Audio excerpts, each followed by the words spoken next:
Next up at UFC 287, we have Karl Williams stepping up on short notice. He fought, 2 weeks ago? 3 weeks ago? Something like that? A month ago? All right, it's been a little bit long, but there's no weight cut here. He is a heavyweight, and he's taking on Chase Sherman. Chase Sherman's original opponent, Chris Barnett, is off the card. And now we have this matchup. Chase Sherman 16-11 overall, only 1-4 in his last 5. He is coming off that loss to Waldo Cortez. Karl Williams 8-1 overall, 5-0 in his last 5, and he's coming off his first official UFC win. Karl Williams is a powerful striker. He's just always looking to send that big right hand, and he sends everything with power, but he does manage to keep those strikes straight, right? I criticized him a little bit last time talking about how they're somehow telegraphed, even though they're not telegraphed. Like, he doesn't cock them back, but it's almost obvious that they're coming.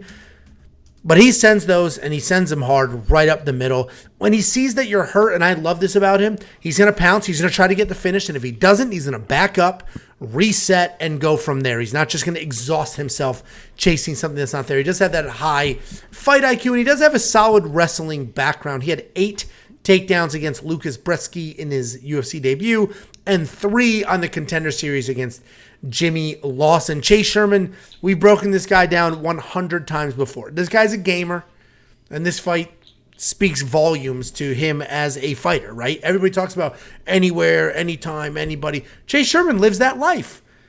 He fought Alexander Romanov on like a week's notice, taking on Karl Williams. Chase Sherman went from a minus 250 favorite to a plus 350 underdog. He could have just said no. That's what Michael Chiesa did. Saturday night in Miami, he's like, I'm getting paid to go to Miami? Okay. No Michael problem. Chiesa turned down like 11 opponents because all of them were just a little too good for him, but not Chase Sherman. So that speaks volume to who Chase Sherman is, and he fights like that. He will come forward, throw a bunch of punches, stay in your face. He's not going to move his head, but he is going to throw out an insane amount of volume. He lands more than 6 significant strikes per minute, which at heavyweight is a very high number, but he does have a negative striking differential. Stupid tough. Not great at anything, but he is very, very large for this weight class. I think Karl Williams is going to get this done. I think he's going to sort of walk through Chase Sherman, similar to how Waldo Cortez did. I think Karl is just going to out-technique him on the feet. He's going to have more power, but Chase is a hard guy to get out of there.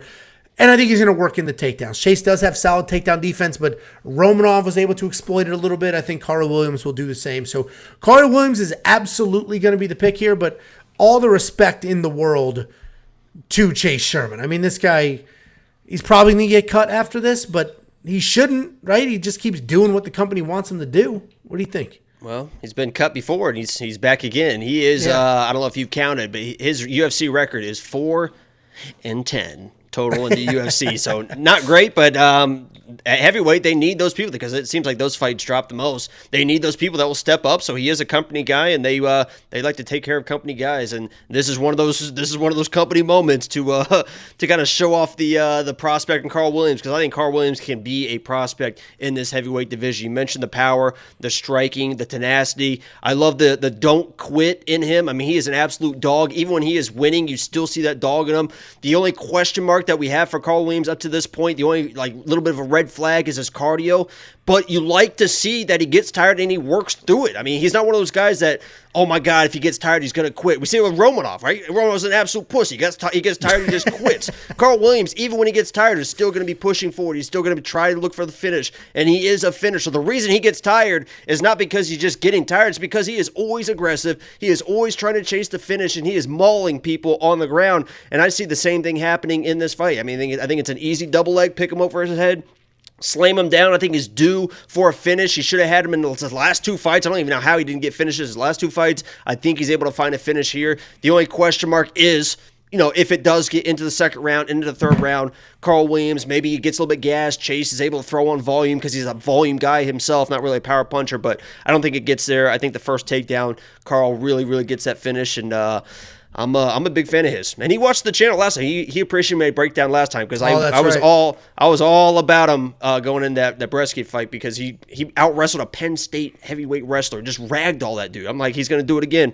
That's what he does. I think he does the same thing here. What's up, Carl? Yeah, he commented on the breakdown saying, thanks for the support, Jacob. Jacob, meaning not Angelo. Oh, very specifically not Yeah, Angelo. you were not very high on him. No, I was not. I was not. You bet on Lucas, right? I don't remember. I don't remember if I bet on him. I can't remember either. I can't remember if I bet on him, but you're pretty high on him. I was. Turns out Lucas sucks. Anyway, we're both on the Karl Williams side.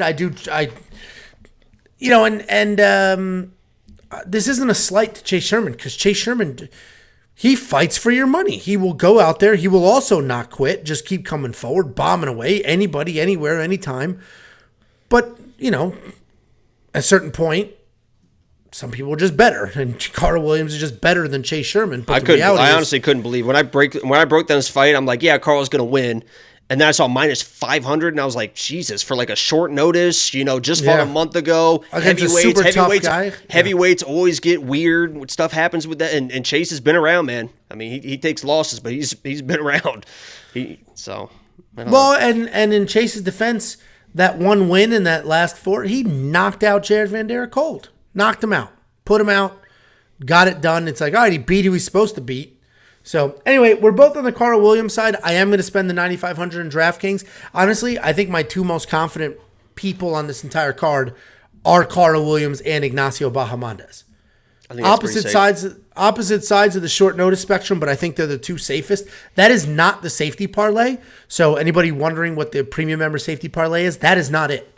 I did not put both of them. That's not the base. Karl Williams and Ignacio money line. But that's probably a pretty safe parlay in and of itself. If you do want to unlock the safety parlay and the rest of our bets, WeWantPicks.com. It's only $10 a month. You'll get all the bets, all the picks. We do round line leans. So we're going to say over, under, the 1.5s, 2.5s. You're going to get our confidence for every single fight. We're going to give you the pick, how confident we are on that pick, the round line. You're also going to get the DraftKings optimizer, the FanDuel plays, everything you could ever imagine, line movement tracker, all sorts of data to find your own spots. WeOwnPicks.com at the top. Click become a member. It is only $10 a month. And it's kind of hard to believe. It really is. I've said this a million times, but the more I think about it, I'm a little bit pissed off, because I think that we should be charging more. I think that should be a $25 product. It 100% should. So we're gonna have a little talk. It'll never be more than 10. I'm telling you, we're gonna have a little talk. I want to bury. I'll take the backlash. I will bury everybody in this space. I literally want. You hear that, motherfuckers? I've extended. And I just want to be your friend. So listen, here's a peek behind the curtain. I've extended. I don't know who any of you guys are, but because I don't watch anything, but he doesn't. I've extended olive branches to people. I've been like, hey, this is our premium. Here's our numbers. We're doing insane numbers. Our website does 260,000 hits a month at a 6-minute average.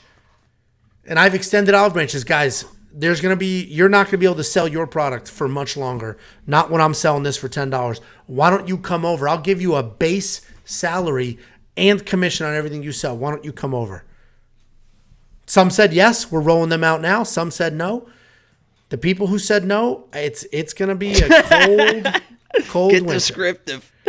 Get descriptive. It's going to be a cold winter. $10 from Prominent Talent. Thanks for the great content. Best duo on YouTube. Prominent, thank you very much. He is like the biggest Instagram supporter for sure. 100% likes everything. That's all we could ask. Thank you very much. Genuinely appreciated.